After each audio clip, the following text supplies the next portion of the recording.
तो देखिए, हम शुरुआत करते हैं दान घाटी से और मुखारविंद से। तो दान घाटी पे और मुखारविंद पर श्रील भक्ति सिद्धांत सरस्वती ठाकुर के अनुसार मुखारविंद शिला जो गोवर्धन का मुख है, आप इसको अच्छे से पढ़ लीजिए। श्रद्धालुगण यहाँ पर भगवान को विभिन्न प्रकार की मिठाइयाँ वगैरह चढ़ाते हैं। यह श्री कृष्ण के मुकुट के एक चिन्ह की एक शिला के अंकित के रूप में देखा जा सकता है। दान घाटी जो है वहाँ पर एक चौड़ा सा सकड़ा एक संकीर्ण मार्ग है गोवर्धन के बीचों बीच। तो जो गोवर्धन के इस तरफ एक और जो गोपियाँ थी वो गाय के दुग्ध उत्पाद जो हैं उनको बेचने के लिए इस मार्ग से जाया करती थी। तो यह दान के लिए लीला कहलाती है। मैं आपको इसका भी दर्शन कराता हूँ। तो चलिए आगे बढ़ते हैं। तो देखिए, आप अभी जो सामने देख रहे हैं यही दान घाटी है और ये वो मार्ग है जिससे गोपियाँ अपने दुग्ध उत्पाद एक और से दूसरे और गोवर्धन के लेकर जाती थी। तो आपको दिखाता हूँ। ये देखिए, दान घाटी आपको लिखा हुआ दिख रहा है। ये दान घाटी के इस कच्चे मार्ग से होते हुए देखिए गोपियाँ अपने सिर पर दुग्ध उत्पाद लेकर जाती हुई। और यही दान घाटी है जहाँ पर मानसी गंगा के अलावा मानसी गंगा के पास में ही चक्रेश्वर महादेव और सनातन गोस्वामी जो हैं उनकी भजन कुटीर है। कुछ लीलाएं उनकी यहाँ पर हैं। इन लीलाओं में बहुत ही शानदार पास टाइम्स हैं उनके, बहुत ही अच्छी अच्छी कथाएं हैं। तो देखिए, ये सनातन गोस्वामी की भजन कुटीर है, बहुत ही अच्छी लग रही है। और अब आपको दिखाता हूँ मानसी गंगा का पास टाइम। देखिए, मानसी गंगा जो है वो सरोवर है। वत्सासुर के वध के दौरान श्री कृष्ण के मन से उत्पन्न हुआ था। मतलब मानसी मतलब मन से जो उत्पन्न हुई गंगा। तो ये वत्सासुर जो बछड़े के रूप में आया था, बछड़े को मारना जो है वो पापमय कृत्य है। इस कारण उनके मित्रों ने उन्हें शुद्ध होने के लिए कहा, गंगा में स्नान करने के लिए।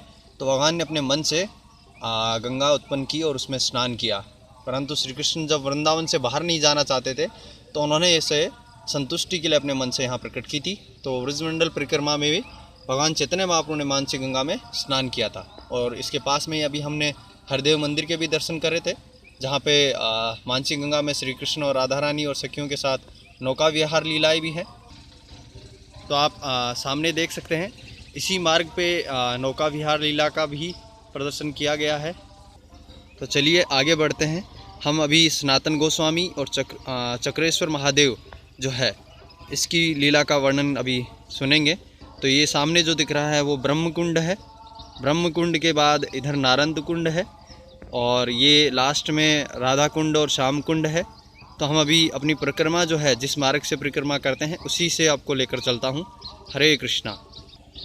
तो देखिए, भगवान के मुखारविंद के पास में ही आन्योर है, संकर्षण कुंड है और गोपाल प्राकट्य स्थली भी है।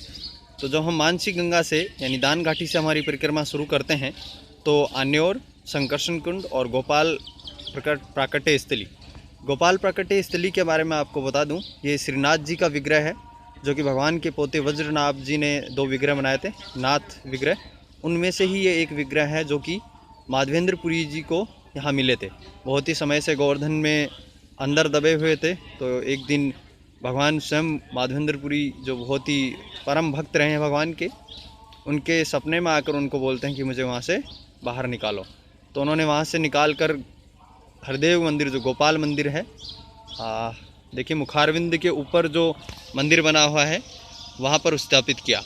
और एक जो श्रीनाथ जी के जो विग्रह हैं वो श्रीनाथ द्वारा में है, जो कि वर्तमान में वल्लभ संप्रदाय के टेक केयर में है। वल्लभ संप्रदाय के द्वारा, भक्तों के द्वारा उनकी देख रेख की जाती है। ठीक है। माधवेंद्र पहले मध्व गौड़ीय संप्रदाय में थे, बाद में भक्तों ने प्रेम पूर्वक उनको ये प्रदान की है गिफ्ट के रूप में। और ये देखिए, यही परिक्रमा मार्ग है हमारा। दान घाटी से सबसे पहले संकर्षण कुंड, गोविंद कुंड और इधर हम बढ़ते हुए बाद में पूंछड़ी के लोटे से होते हुए आगे बढ़ेंगे। तो ये देखिए परिक्रमा मार्ग लगा हुआ है। अभी हमने जिस आन्योर की बात करी थी, आन्योर एक गांव है जहां पर भगवान श्री कृष्ण ने जब नंद महाराज यज्ञ कर रहे थे, वर्षा के लिए इंद्र यज्ञ कर रहे थे, तो भगवान ने जब गोवर्धन पूजा और अन्नकूट महोत्सव का जब उनको बोला, तो यही वो गांव है जहां पे गोपाल जी का भी प्राकट्य स्थली है तो माधवेंद्रपुरी को ये विग्रह मिले थे। उसके बाद गोपाल प्राकट्य स्थली की ये कथा है, आप पढ़ सकते हैं। गोपाल जी की जो है माधवेंद्रपुरी जी को ये मिला था। बहुत ही महान भक्त हैं, उनके सपने में आकर ये सारी चीज़ हमने अभी सुनी थी, तो आप इसको और देख लीजिएगा अच्छे से। और इस प्रकार मैं आपको गोपाल प्राकट्य स्थली का और अच्छे से दर्शन कराता हूँ, थोड़ा नज़दीक लेकर। ये देखिए श्रीनाथ जी का बीचों बीच विग्रह है, इधर माधवेंद्रपुरी जी हैं और कुछ भक्त लोग हैं जो उनकी सेवा में लगे हुए हैं, और गो भी उनकी सेवा में लगी हुई है। तो ये है हमारा गोविंद कुंड, जहाँ पर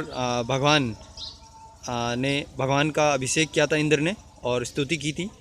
यह घटना आन्योर गांव में जब गोवर्धन और जो अन्नकूट महोत्सव हुआ, तो इंद्र ने अपनी अपमान समझकर बहुत भयंकर बारिश करी थी, बहुत झंझावत और आंधी तूफान ला दिया था। तो भगवान ने गोवर्धन को अपनी चिटली अंगुली पर उठा लिया था, आपको ये कथा तो पता ही होगी।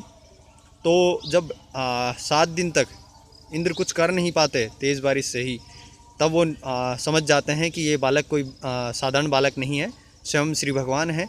तो वो नीचे आता है और स्तुति करता है, माफ़ी मांगता है और स्तुति करता है। वह भगवान का फिर अभिषेक करता है और विभिन्न प्रकार के शिव ब्रह्मा आदि जैसे देवता भी भगवान का आरती और स्तुति करने आते हैं। तो ये वही कुंड है गोविंद कुंड, और ये जहाँ पर उन्होंने भगवान का स्तुति की थी और अभिषेक किया था। तो ये अभिषेक वाली इंद्र टीला है जहाँ पर भगवान की स्तुति की थी। और एरावत हाथी भी भगवान का अभिषेक करता है। तो पीछे की तरफ ये देखिए एरावत लिखा हुआ दिख रहा है, वहाँ एरावत कुंड है, जो इंद्र का जो वाहन है एरावत, वो भी भगवान का अभिषेक करता है। उसके पास में ही, इसी गोविंद कुंड के पास में ही माधवेंद्रपुरी जो भगवान के बहुत महान भक्त हुए हैं, उनकी भजन कुटीर है। हम इसकी लीला को और अच्छे से देखते हैं। तो ये देखिए गोविंद कुंड जो है मथुरा महात्म्य में इसका वर्णन आता है। तो गोविंद कुंड वह स्थान है जहाँ पे इंद्र ने गंगा के पवित्र जल से भगवान का अभिषेक किया था और विभिन्न प्रकार के देवताओं ने उनकी भव्य आरती की थी। ब्रह्मा जी ने श्री कृष्ण को गोविंद के नाम से इसलिए संबोधित किया था क्योंकि वे सभी गायों के स्वामी हैं, संपूर्ण ब्रह्मांडों में जितनी भी गायें उनके स्वामी हैं, इसलिए गौरक्षा अत्यंत आवश्यक है। श्री जीव गोस्वामी के अनुसार सभी देवताओं में गाय में निवास होता है, सभी देवताओं का गाय में निवास होता है, इसलिए देवताओं द्वारा श्री कृष्ण को गोविंद संबोधित किया गया है। तो इस प्रकार गोपाल प्राकट्य स्थली, इंद्र टीला, माधवेंद्रपुरी की जो भजन कुटीर है, और उसके बाद गोविंद कुंड से होते हुए हम आगे बढ़ते हैं तो अप्सरा वन, पूछड़ी का लोटा और अप्सरा कुंड आता है। तो मैं आपको अप्सरा वन, अप्सरा कुंड, पूछड़ी के लोटे के बारे में और सुरभि वन के बारे में आपको एक रमणीय कथा का वर्णन करता हूँ, तो सुनिए। उस कथा से पहले हम माधवेंद्रपुरी की जो भजन कुटीर है उसके बारे में थोड़ा सा देख लेते हैं। गोविंद कुंड के पास जो ये भजन कुटीर है, उस समय एक बार जब वो भजन कर रहे थे तो एक सुंदर बालक उनको दूध का एक पात्र लाकर देता है। वो बालक कोई और नहीं, स्वयं श्री भगवान श्री कृष्ण है। तो बालक की सुंदरता देखकर वे संतुष्ट हुए और उन्होंने बालक से पूछा कि ये पात्र किसने भेजा है। तो बालक ने पास के गांव अन्योर का नाम ले दिया। तो वृक्ष के नीचे जब वो वहाँ पर कुछ स्त्रियों ने कुंड से पानी भरते हुए माधवेंद्रपुरी को एक वृक्ष के नीचे बैठे देखा। यह जानकर कि वे कुछ खा नहीं रहे, उनके लिए एक पात्र भेजा। तो बालक यह कहकर चला गया और गायों का दूध निकालना है ये बोलकर बहाना बना के चले गए। तो श्री भगवान ही थे, वह लौटकर दूध का पात्र ले जाएगा। माधवेंद्रपुरी ने वह मीठा दूध पिया और भाव विभोर उठे। उस रात उस बालक ने उनके स्वप्न में आया और हाथ पकड़कर कहा कि गोवर्धन के निकट झाड़ियों के पास ले गया। तो ये वही कथा है जो अत्यंत गर्मी और सर्दी और वर्षा और हवा से पीड़ित भगवान का जो विग्रह है, गोपाल जी का जो विग्रह है, वो वहीं था। तो माधवेंद्रपुरी जी से याचना की और वह उसे वहाँ से बाहर निकालने के लिए उन्होंने कहा। तो गोवर्धन पर एक मंदिर जो स्थापित किया, अभी जो हमने गोपाल मंदिर देखा, वह बालक ने ही बताया, इसलिए उसका नाम गोपाल रखा माधवेंद्रपुरी जी ने। तो माधवेंद्रपुरी की राह देखता रहा। सुबह उठने के बाद माधवेंद्रपुरी जी सब समझ गए और उन्होंने ये विग्रह बाहर निकाला और फिर उन्हें वह जतिपुरा जो पास में ही है, मैं आपको दर्शन कराऊंगा। तो जतिपुरा ले जाकर उनका अभिषेक किया। उसके बाद तदोपरांत जो है गोपाल जी का गोवर्धन पर स्थापित किया, जो कि दान घाटी के पास में ही गोवर्धन के सबसे उच्चतम जो स्थान है, सबसे ऊंचाई वाला और उच्चतम स्थान पर स्थापित किया। तो इस प्रकार हम दान घाटी से शुरू होकर पूछड़ी का लोटा जो पूछड़ी का लोटा बाबा मंदिर है वहाँ तक पहुँच चुके हैं। अभी परिक्रमा 1/4 हिस्सा ही हुआ है, तो साथ बने रहिएगा। ये देखिए पूछड़ी का लोटा, सुतलवन।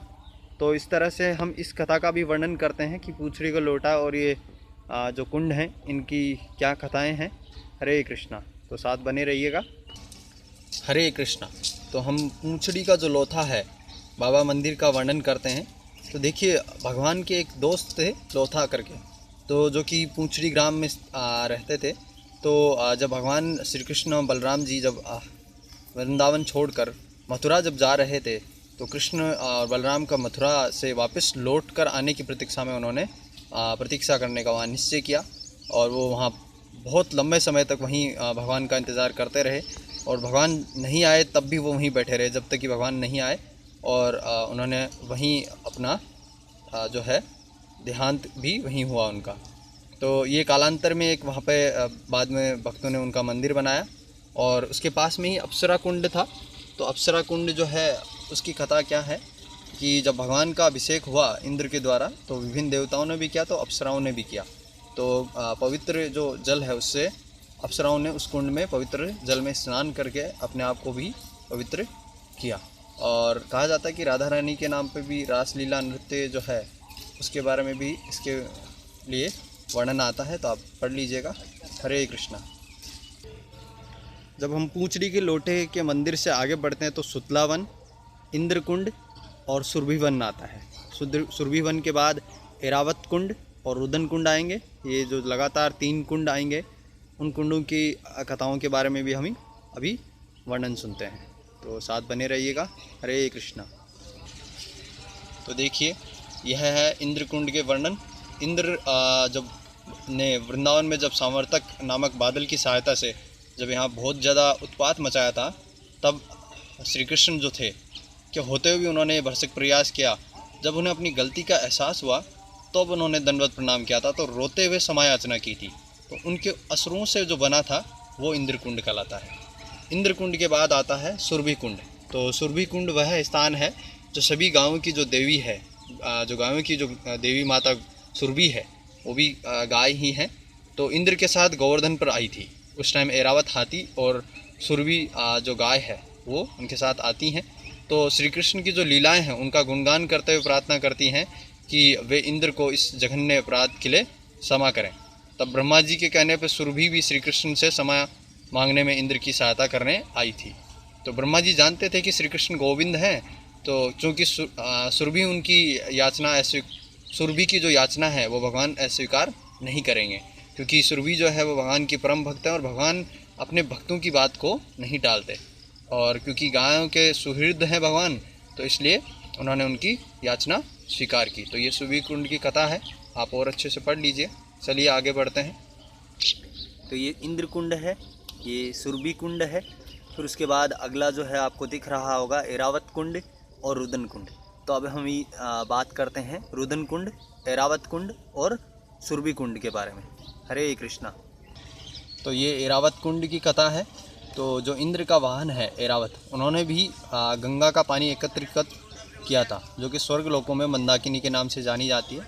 बाद में इसी जल से इंद्र ने गोविंद कुंड, जो भगवान गोविंद का अभिषेक किया था, जो गोविंद कुंड के अभी वर्णन किया था, ये वही है। तो एरावत ने ये पानी एकत्रित किया था। उसके बाद रुदन कुंड या हरिजु कुंड। तो रुदन कुंड जो है, एक बार यहाँ पर शिवजी जो है यहाँ बैठकर राधा कृष्ण की मनोरम लीलाओं का जब ध्यान लगा रहे थे, तो जब भगवान की लीलाओं का कोई भक्त ध्यान लगाता है तो वो भाव विभोर हो उठता है। तो उसकी आँखों से देखिए, जब शुद्ध भक्त जो होते हैं उनके बारे में जब वर्णन आता है, तो जब वो भगवान की लीलाओं के बारे में सुनते हैं तो उनका शरीर कांपने लगता है, प्रेम से उनके आँखों से आंसू बहने लगते हैं। तो ऐसा ही भगवान कृष्ण की लीलाओं के बारे में सुनकर शिवजी के साथ हुआ और उनके आँखों से अश्रुधारा बहने लगी। तो जो ये कुंड बना वही रुदन कुंड या हरिजु कुंड कहलाता है। तो श्री कृष्ण से विरह के कारण ऐसा हुआ। रुदन कुंड के निकट ही है हमने हरिजु कुंड देखा। जिसका नाम श्री कृष्ण के एक सखा के नाम पर रखा हुआ है। तो चलिए आगे बढ़ते हैं। हरे कृष्णा, साथ बने रहिएगा। सुरभि कुंड, ये एरावत कुंड, जहाँ पे सुरभि गाय भी है, और एरावत कुंड के पास में रुदन कुंड।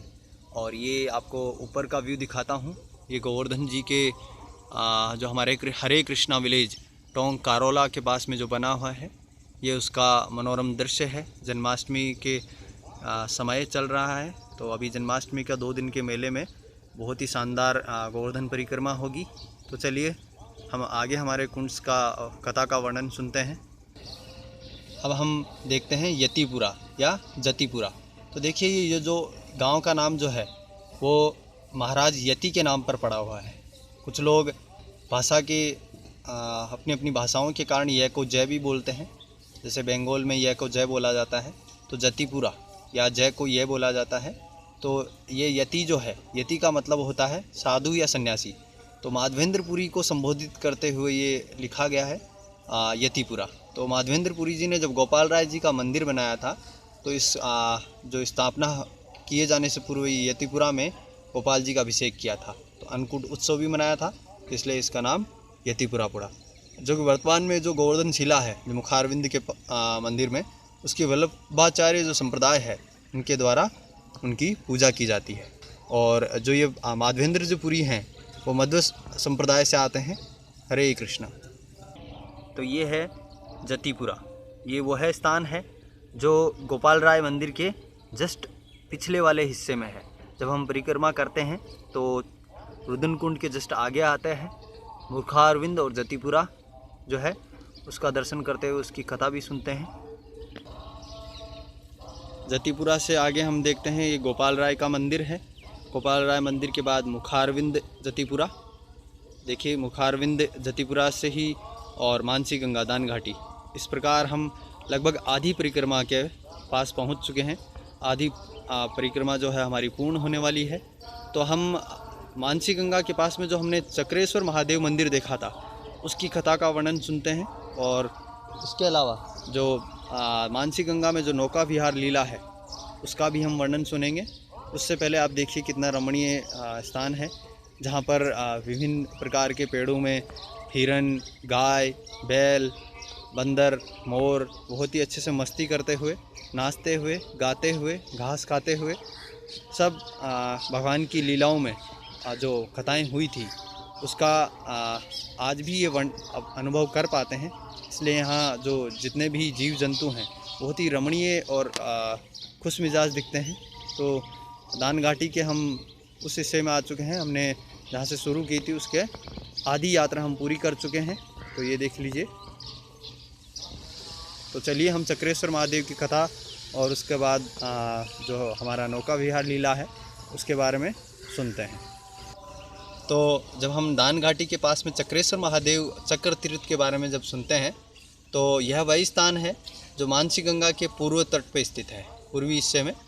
जब हम हमारी परिक्रमा शुरू करते हैं पश्चिम दिशा की ओर से, तो हम अभी आधी परिक्रमा पूर्ण कर चुके हैं, जहाँ चक्रेश्वर महादेव का तीर्थ आता है। भगवान विष्णु के जो निजी अस्त्र हैं सुदर्शन चक्र जो है, वो गोवर्धन की लीला के उपरांत विश्राम के लिए यहाँ आए थे। तो सुदर्शन ने अपनी उष्मा के जो है, जैसे सुदर्शन से ताप निकलता है, जो गर्मी निकलती है, उष्मा निकलती है, उष्मा से बाढ़ के पानी का वाष्पीकरण करने के में सहायता की थी।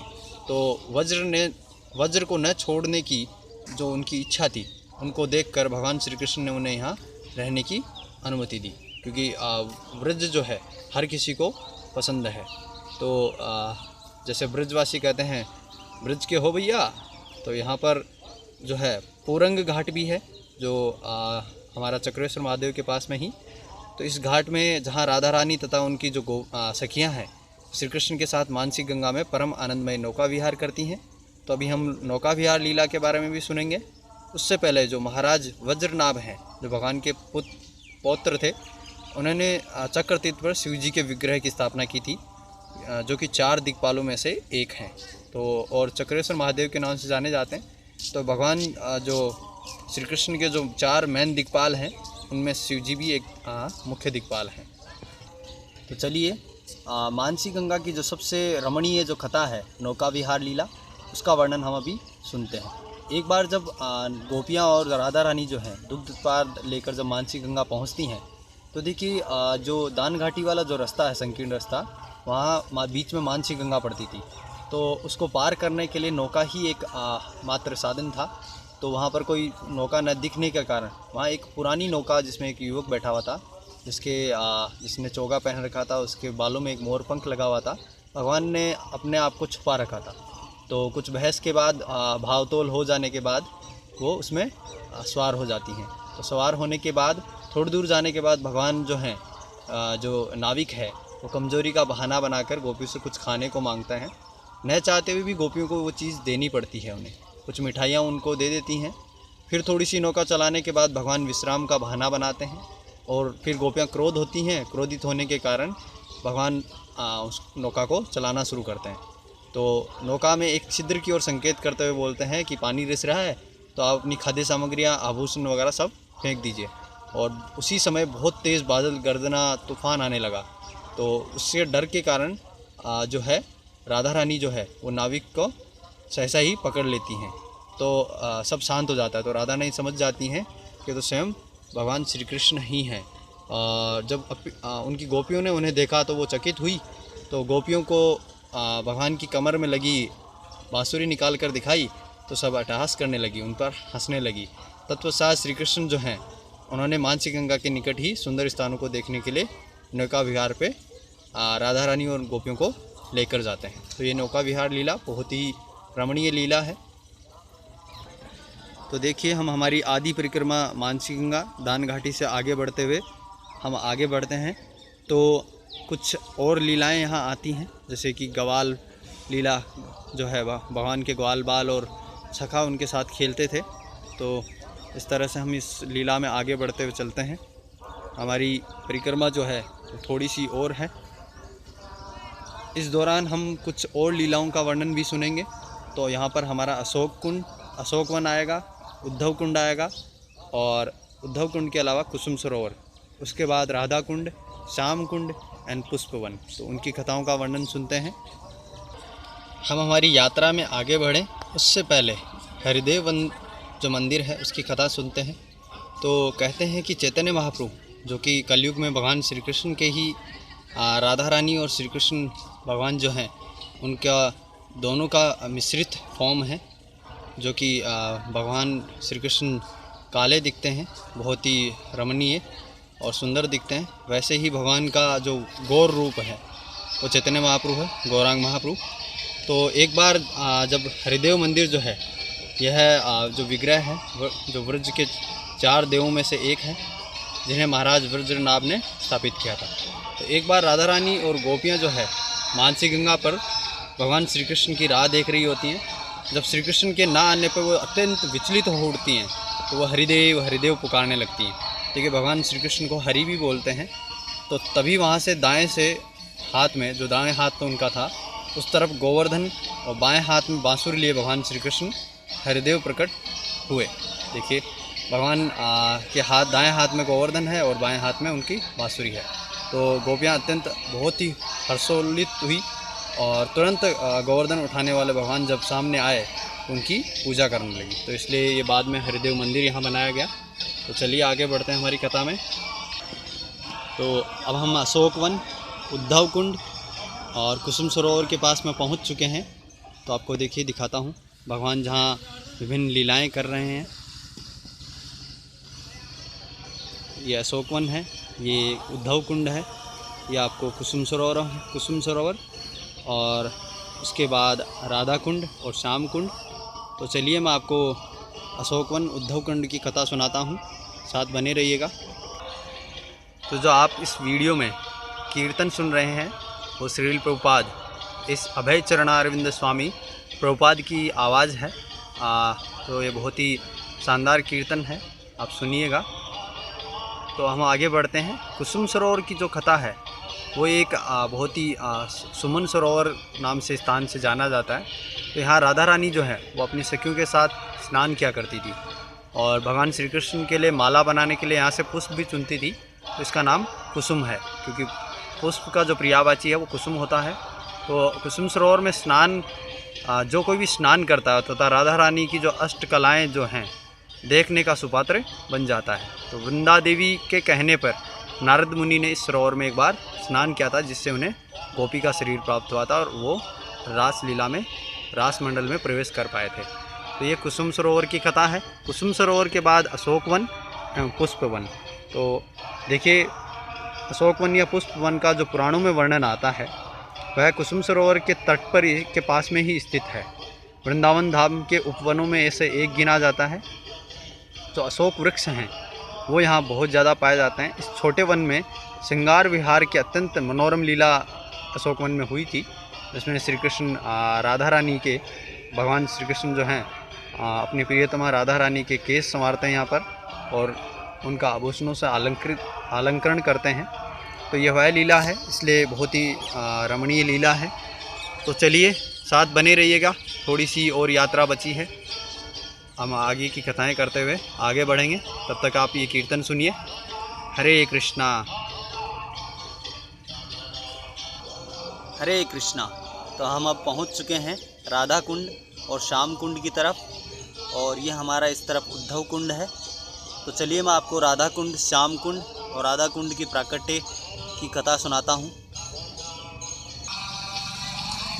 तो चलिए हमने जो उद्धव कुंड देखा उसकी कथा सुनते हैं। उद्धव जो हैं वो भगवान श्री कृष्ण के परम मित्र थे। तो इस कुंड की स्थापना जो है वो महाराज वज्रनाभ ने की थी, और जो हैं, जो स्वयं उनके मित्र हैं उद्धव, वो अनंत काल से गुमलता घास के रूप में यहाँ आज भी विद्यमान हैं और भगवान की कथाओं का आनंद उठा रहे हैं। उसके बाद राधा कुंड और श्याम कुंड। तो राधा कुंड और श्याम कुंड जो हैं, यह कुंड राधा और कृष्ण के स्नान करने के कारण तीनों लोकों में सबसे पवित्र स्थान है। तो जो राधा कुंड है वह स्थान जहाँ राधा रानी कृष्ण जो हैं, श्री कृष्ण जो हैं, प्रतिदिन छिपकर मिलते थे और अपने